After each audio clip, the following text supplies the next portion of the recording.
Dr. Basak is a training and supervising psychoanalyst of the Indian Psychoanalytical Society, and her PhD in psychology is from Japan. She's a member of the International Psychoanalytical Association, London. She's an active member and Asia representative of Committee on Women and Psychoanalysis and member at the IPA Humanitarian Organization. She started her career as a dancer, choreographer, and then later moved into psychoanalysis. As a dancer, she has traveled widely across the world, supported by the Indian Council of Cultural Relations during her artistic tenure with Dancers Guild for over a decade.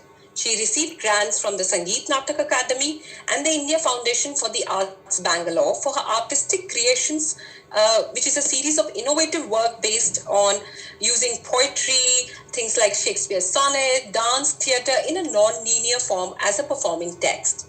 Her area of interest in psychoanalysis lies in culture, women, and gender. She has international publications in journals and books translated into various languages across the globe. She has presented papers at various international IPA congresses over the last 20 years. She was a mentor of the Psychoanalytical Study Group, Department of Psychology, Christ College, Bangalore. She has been a visiting professor and continues to be a member of the Board of Examiners at the Ambedkar University School of Human Studies, Delhi. Currently, she is the adjunct faculty at the Karnavati University in Ahmedabad. She has her own private clinical practice in Kolkata and is associated with Crystal Minds in the city. She is the founder and chairperson of Mira Center for Innovation. We welcome you, ma'am. Thank you, Dr. Jain. I now invite Dr. Jhuma Basak to deliver her talk. Over to you, Dr. Basak. Thank you. Thank you so much for your very kind words, and I'm absolutely grateful to all of you, Dr. Antara Datto, Dr. Indu Jain, Dr. Sanjukta, and to the principal, Professor Swati Pal. I hope I've got the names right, and the ones that I'm missing out, please pardon me on that. But I think it is a great opportunity for me to be invited to share my thoughts with you this afternoon on women in love. And with that note, perhaps I could begin. And I would like to begin by saying that, when I'm trying to talk about women in love, I would just like to maybe share my understanding and thoughts, some readings with you in terms of being able to share what ideas are stimulating me, or what women in love brings to me in my mind. But this, of course, does not mean that, I'm sure you realize that, this does not mean it's an absolute thing, either for you or for me. And I'm hoping that after my deliberation, there will be opportunity of more digging and knowing each other's views and sharing of maybe experiences, theoretical perceptions, and which is only going to add to the discourse at the end of the day. So with that note, I would like to begin with today's deliberation, Women in Love, and may I request Antara to kindly have the PowerPoint on? Yes, I'm just doing. Yeah, she's been extremely kind to offer to, operate that, which just makes you realize that I have very strong technological challenges. My students are very much aware of it, and they're very, very accommodating, accepting, because they take care of that. So we find very interesting ways of containing each other, our lapses. So my first slide in that case would be to begin with, why are we talking this afternoon about women in love? Yes, primarily to be able to articulate and to claim a woman's desire, longing, love. And do I see it in any distinction between desire, longing, love? Very simply, I would like to share that the way I seem to be understanding desire is something which is more driven by my fantasy, more an imaginative collection, and the wish to reach that, the wish to experience this jouissance, and that's what creates my desire. And the longing would perhaps be something that I have experienced, and a repetition of that longing, the longing for love, as we all know, the longing to make love and to be made love to, as most of us would be knowing. And then, of course, to come to love. I think that is something we will come to an end at the end of our discussion today. So I'm not going to really elaborate on that, but let's hope that we be able to take it up on that. But also, one of the reasons I started with why women in love. Does it imply, does it somewhere, have a hidden meaning that women love differently?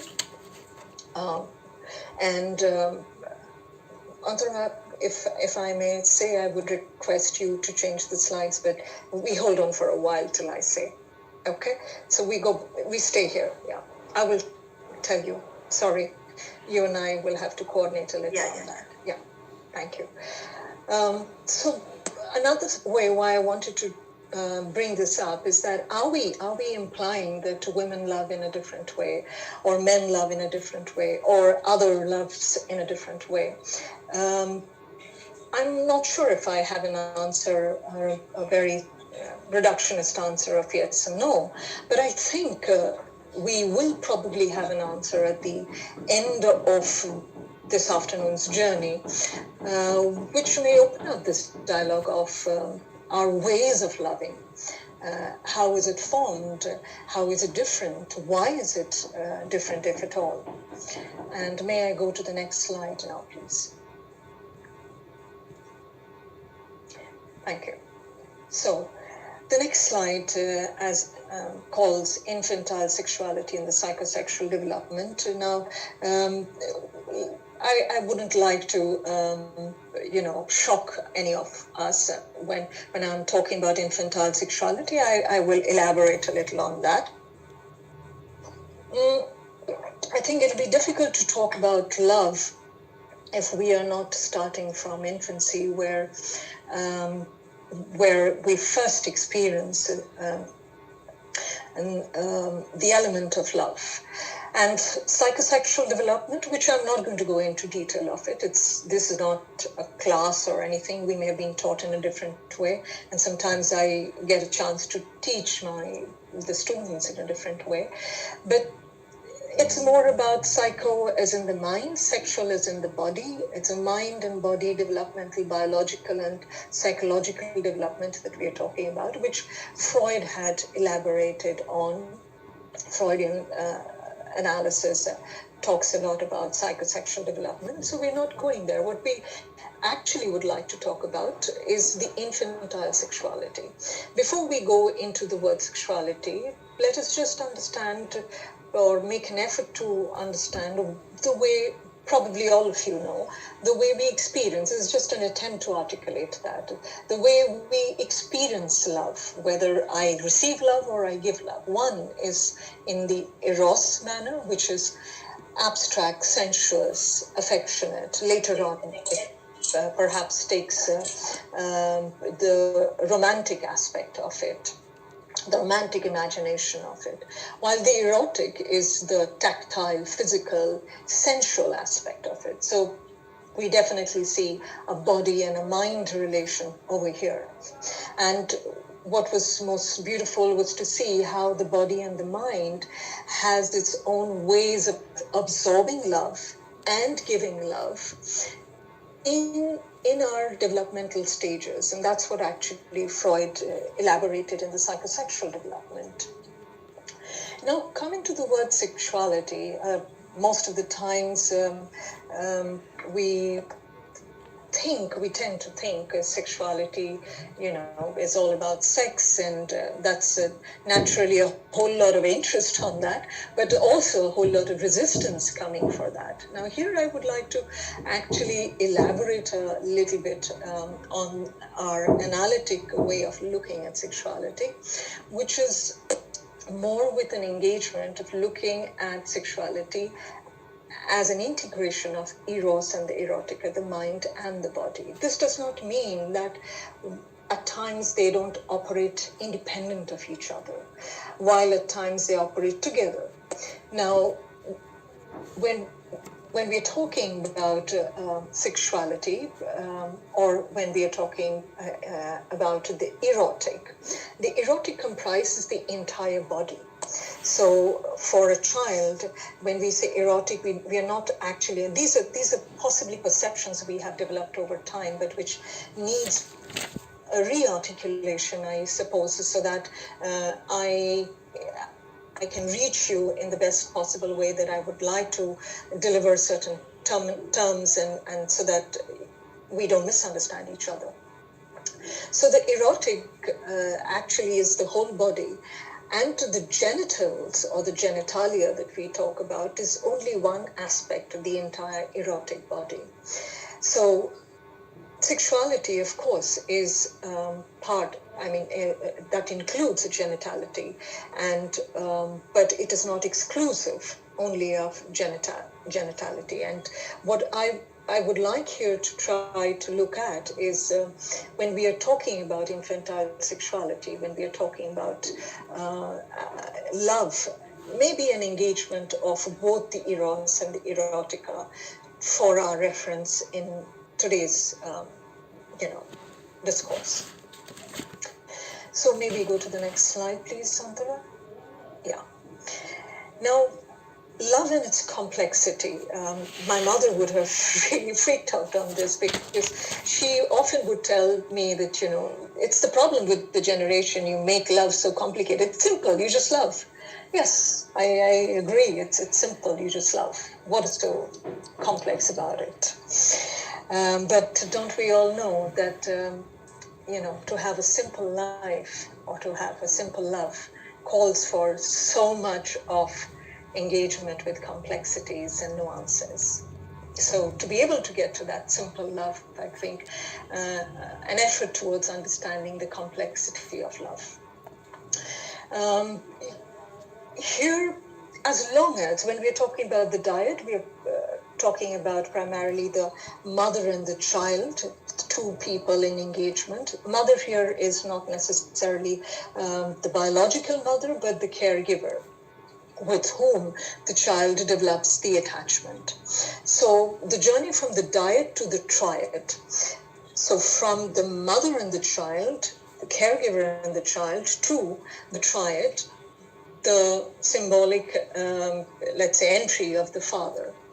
Here, of course, when we are psychoanalytically talking, without going into too much of jargon and theories, it's not just of the father, the symbolic entry of the father, but also it's as the child is developing in its own, developmental stages.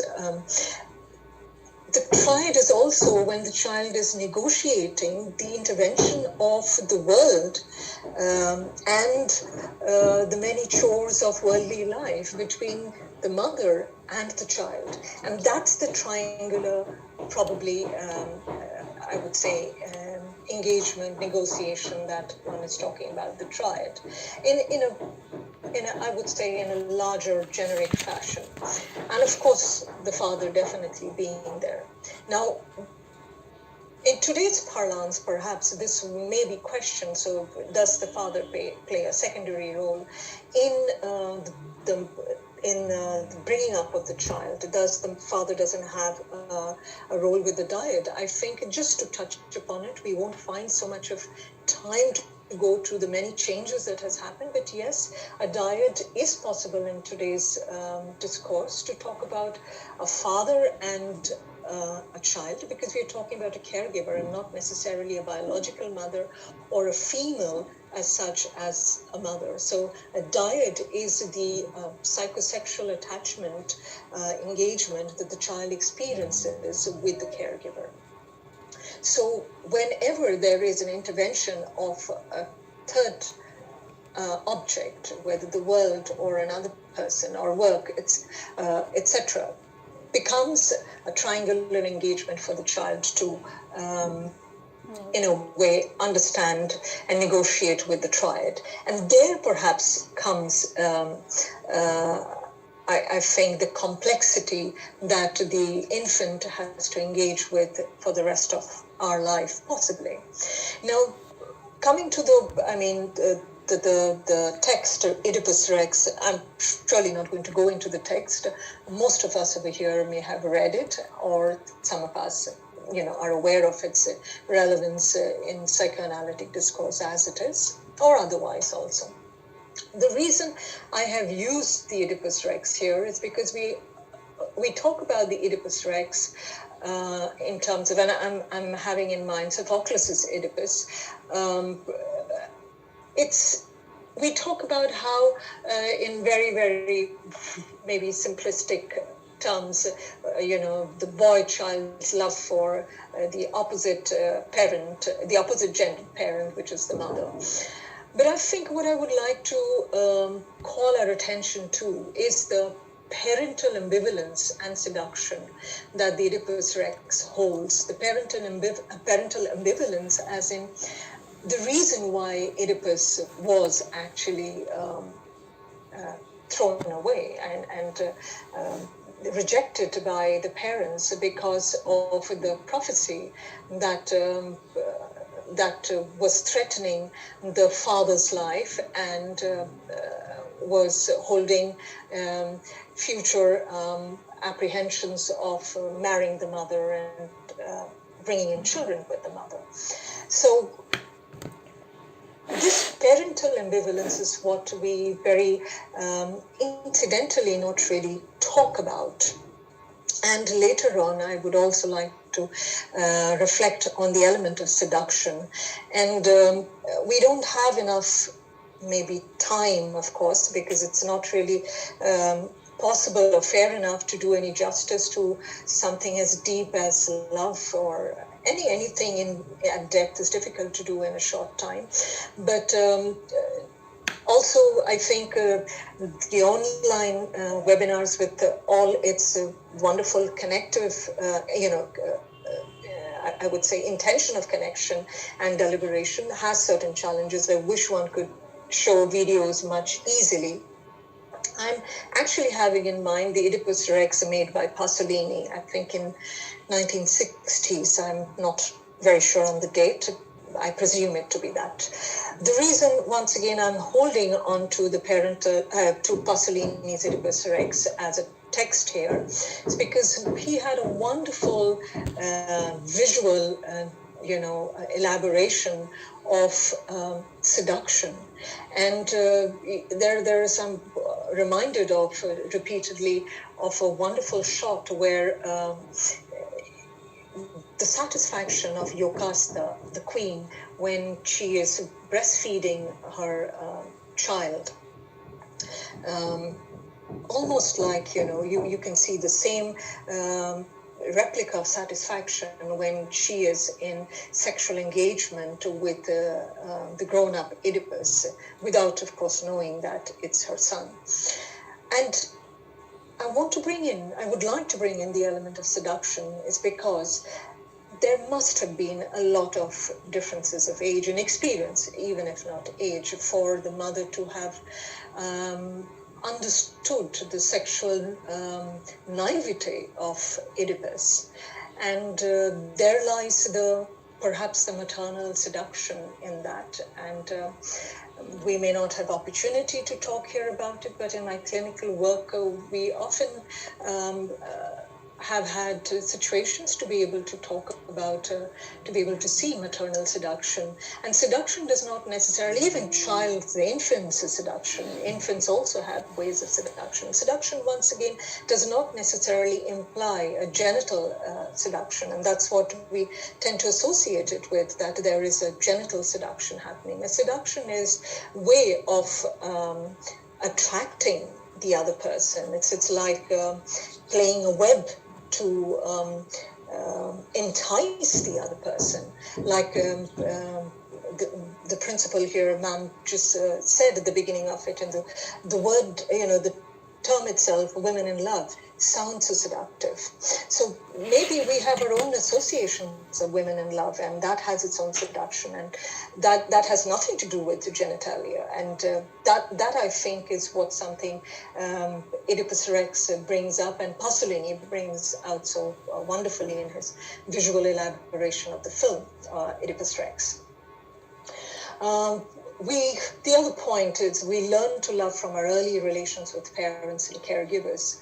A little maybe, imitating, a little just imbibing, a little unconscious pattern playing. Not any of this probably is a very, very decisive point of, replica. Fantasy is an important factor in sexual attachment. And of course, when I'm talking about sexual attachment inclusive of genital attachment, not exclusive, but also eros and the erotica. And how that has its own enticement through our own fantasy, which itself is a self-seductive process. And that is perhaps what I wish to share and elaborate on. And all of this perhaps makes our love a little complex and perhaps so interesting and engaging. May we go to the next slide, please. Now, here we come to a very important phase in our sexualities, which is about masculinities and femininities. I think today most of us are in a platform where we do talk about no more of a singular masculinity or a singular femininity, but masculinities giving us many options, a range within a certain spectrum, and the same for femininities. Once again, to clarify my position, when we are talking about masculinities, femininities, psychoanalytic ways so far, with my limited understanding, reading, primarily talks about active and passive positions and dispositions, which once again needs to be very, very clarified, is not hierarchical, but qualitatively complementary. So if we tend to see that, if we tend to associate passivity or passive disposition with femininities, and which we tend to do, and naturally think that it is, inferior, I think this is our possible reading, rather than perhaps to be able to see them as qualitative agencies, which I believe almost all of us have. Various, once again, in the spectrum of active-passive, we have various shades of active sides and various shades of passive sides, which changes and varies from era to era, culture to culture.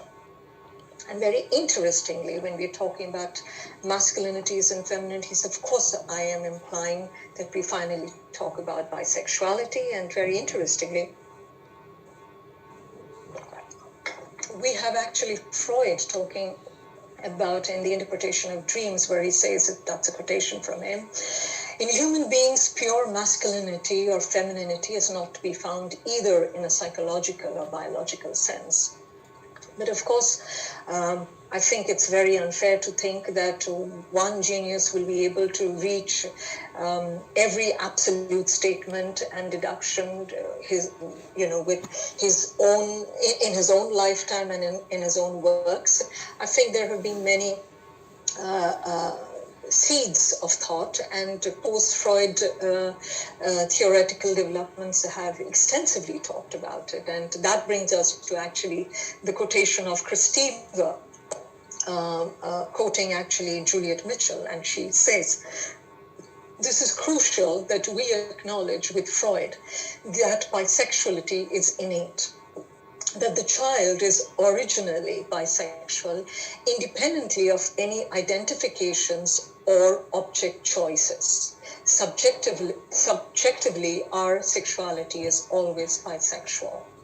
Now, this is, of course, a very strong statement because it opens up much later, and I wouldn't have time today to get there, but some of us who are already engaged with this line of thought and discourse would know that later on, when we are coming to what I think Judith Butler says about gender fluidity, this is where we can find the range evolving, and it I would say the engagement with this discourse goes back as early as 1930s and even 20s. And here I have used one of my quotations from Bose, Girinder Shekhar Bose, who is considered to be the father of psychoanalysis in India, from Bengal, who introduced psychoanalysis for the first time in India.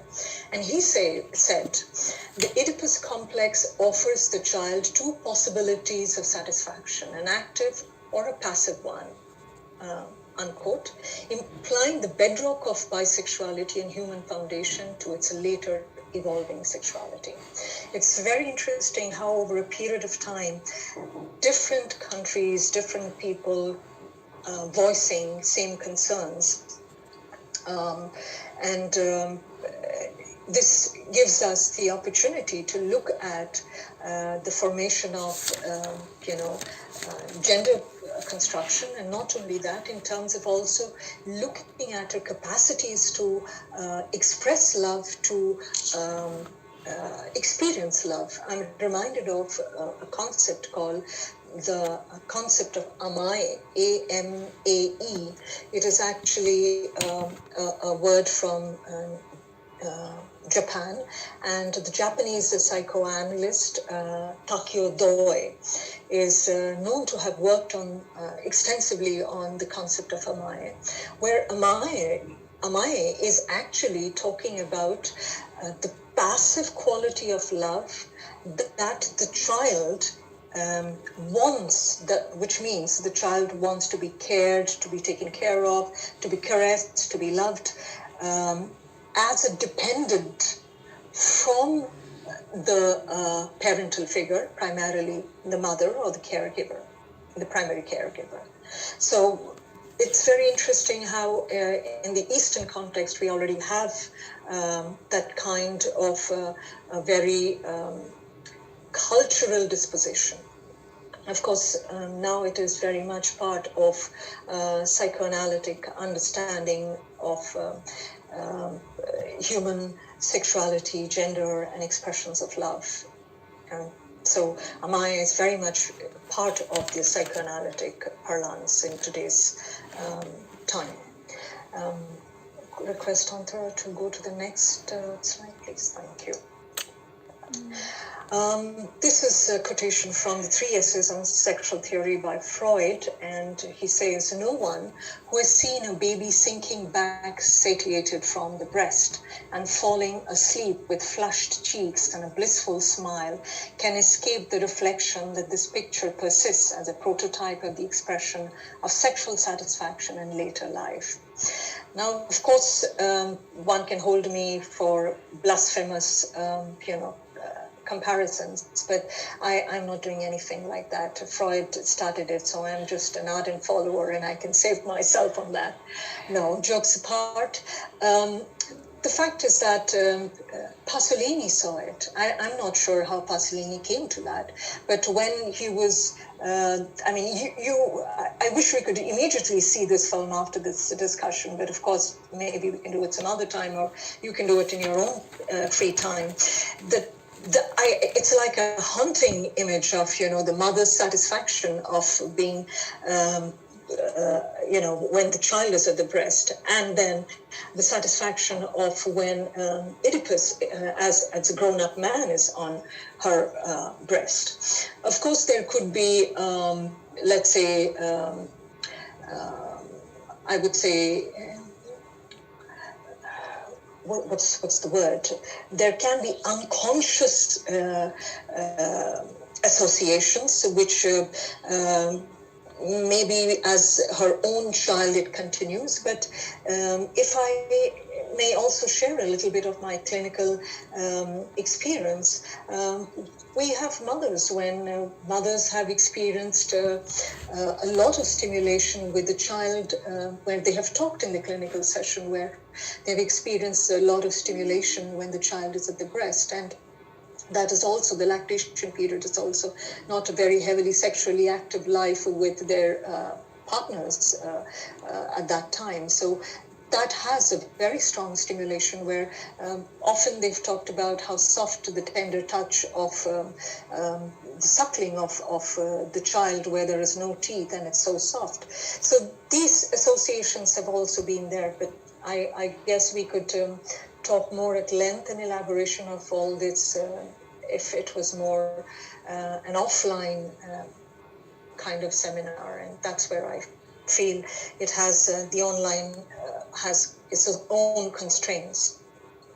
So this was to keep in mind how we have our own trajectory of bodily trajectory of lovemaking, of erotica, and how we, carry that in our unconscious of the body as well as of our association. So that's what fantasy is all about, I suppose, where psychoanalytically fantasy is not one is aware of, and that rules our unconscious to determine our maybe sexual choice, object choices, love object choices, sexual choices, or our expressions of love, or both. May I go to the next slide, please? So, the mother as the primary caregiver, the first loving engagement that we experience as children. This is a quotation from Otto Kernberg, contemporary analyst, who wrote in this book, Love Relations, most beautifully elaborated this merging sensation, the longing for fusion with the mother and the subjective experience of merger with her that characterize the symbiotic stage of development, infiltrate the search for the body contact, for intermingling of body surfaces.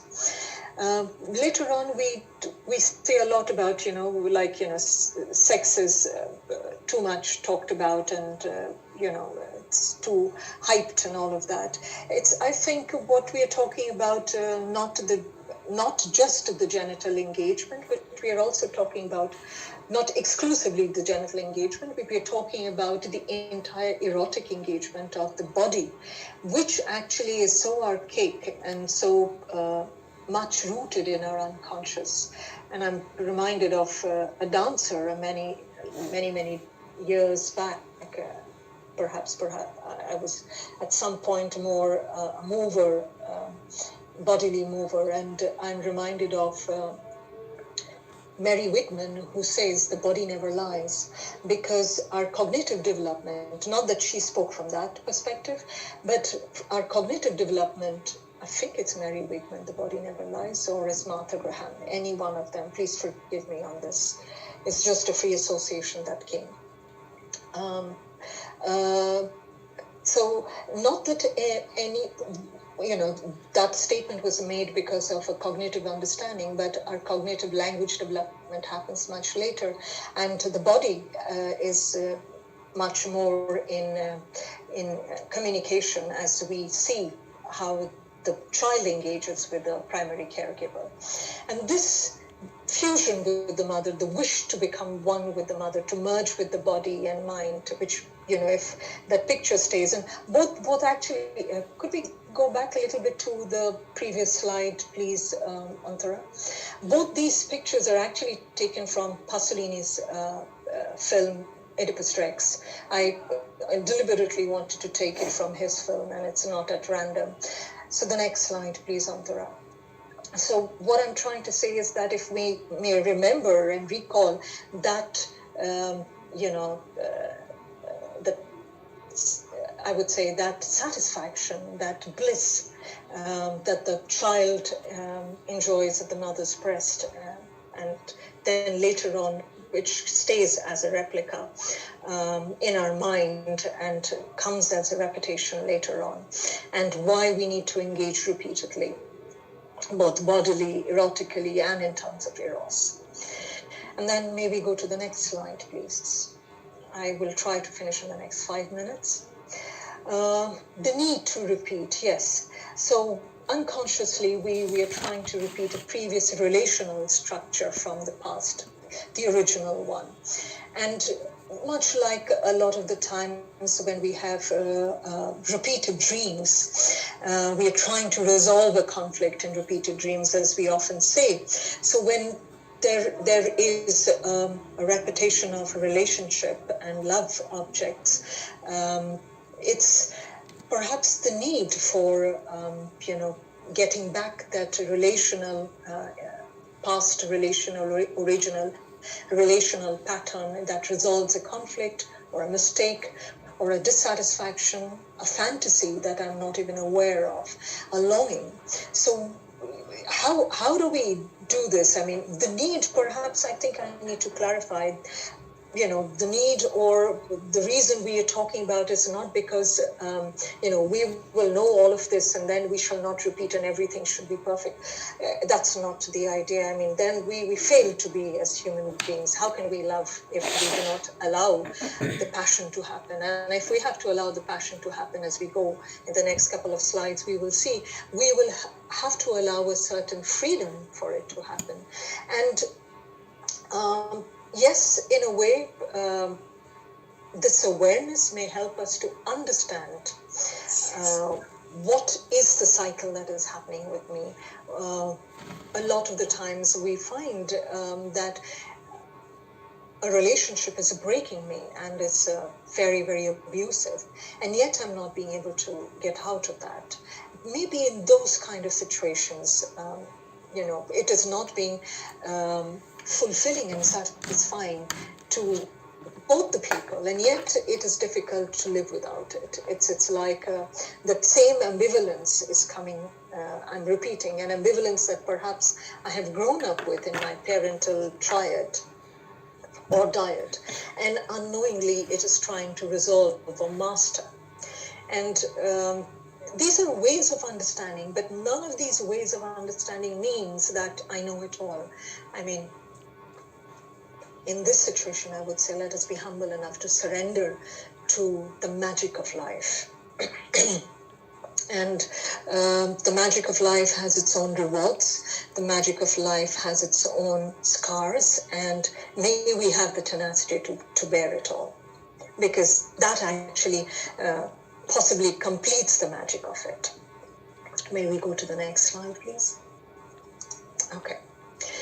The self in the practice of love. And I think one of the most beautiful aspects of love, experiencing love, or experiencing love engages both giving and taking, is what Freud mentions in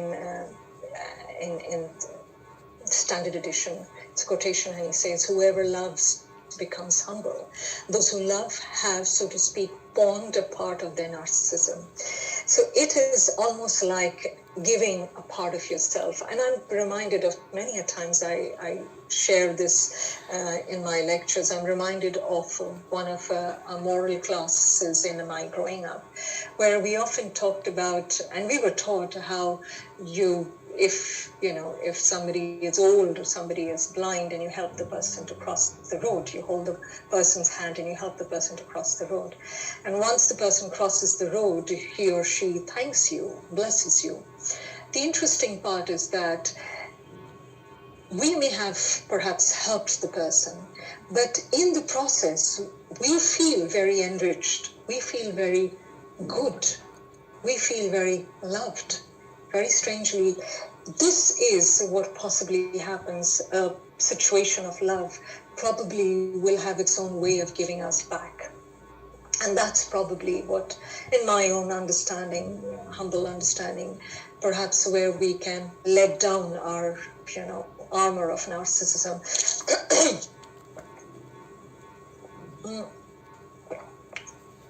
In Civilization and Its Discontent, he further goes on to say, at the height of being in love, the boundary between the ego and the object. The ego here, in very layman's terms, is the self. A self, analytically, who is conscientious and thus mature. Once again, probably that's, I wouldn't like to think of the word mature as something, wise and wisdom related and thus hierarchically more there. I think children are far more conscientious in love than we are, and we lose it in the process of growing up. Maybe we can talk about it later, why we lose it, and what we do to children to lose that. They actually come with conscientiousness in their sense of ego and love, which means integrity, ethics, all of that. Not in terms of morality, but in terms of ethics. At the height of being in love, the boundary between the ego and the object threatens to melt away. Against all the evidence of his sense, a man who is in love declares that I and you are one, and is prepared to behave as if it were a fact. And perhaps that oneness is probably physiologically experienced, psychobiologically experienced at the point of, let's say, orgasm. But it will not be fair to just talk about a sexual orgasm as the epitome of that. I think the discourse can be opened up to a whole lot of other people where that kind of merging of the self and with the object, where I offer myself at the practice and the service of love, can also be experienced, in writing poetry, in sadhana of singing, of dance. I don't know, it could be completely off the track, but I'm probably free associating as you can probably understand. May we move on to the next slide, please? Sexual passion. I've taken more than 5 minutes. We're almost there, another probably slide. Yes, a uniquely courageous deliberation of the self to a desired union with the ideal love object. Yes, it calls for a very, very strong deliberation of the self, very courageous deliberation. To love is not that easy. But it is so beautiful, it is so encompassing that we probably would like to give ourselves repeatedly. And I think what probably also needs to be explored, that when we are talking about love, we are talking about not just a love of an engagement to another person, which we will actually end with in the next last slide, but we are talking about love as in the practice of generosity, practice of the eros and the erotica, the body and the mind, the practice of